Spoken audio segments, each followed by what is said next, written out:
বন্ধুরা আসসালামু আলাইকুম, কেমন আছেন? আশা করি সকলেই ভালো আছেন। আজকে আমি একটি ভেষজ গাছ নিয়ে আপনাদের কাছে হাজির হয়ে গেলাম। বন্ধুরা, এমন একটি ঔষধি গাছ যেটি আমাদের নাগালে আমাদের কাছে যে গাছটি অবহেলিত অবস্থায় পড়ে থাকে, আমরা হয়তো না চেনার কারণে আমরা সঠিক নিয়মে ব্যবহার করতে পারছি না। দেখছেন বন্ধুরা, এটি একটি ঔষধি গাছ। এই গাছটিকে আমাদের এলাকায় বলে ঢুল পাতা। আপনাদের এলাকায় এই গাছকে কী নামে ডাকি অবশ্যই কমেন্টে জানিয়ে যাবেন। বন্ধুরা, এই গাছকে আপনি ভালো করে চিনে রাখুন।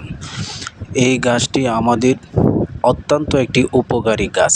আজকে এর গুণাগুণ নিয়ে আলোচনা করব। বন্ধুরা, এই গাছের ঔষধি গুণাগুণ বলতে গেলে অনেকগুলি আছে, তার মধ্যে একটি গুণাগুণ নিয়ে আমি আলোচনা করব।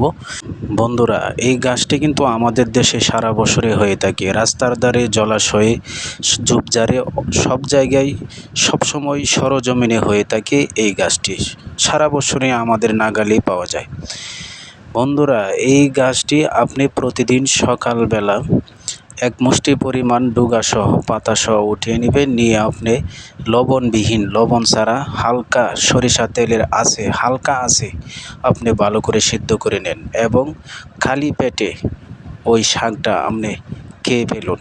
এইভাবে 1 থেকে 7 দিন খান, ইনশাআল্লাহ আপনার যৌন সমস্যা সমাধান হয়ে যাবে, আশা করি ইনশাআল্লাহ।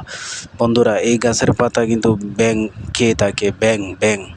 ব্যাঙ এক জাতের প্রাণী, তারা খেয়ে থাকে, যার কারণে তাদের যৌন মিলন দীর্ঘ সময় ধরে করতে পারে।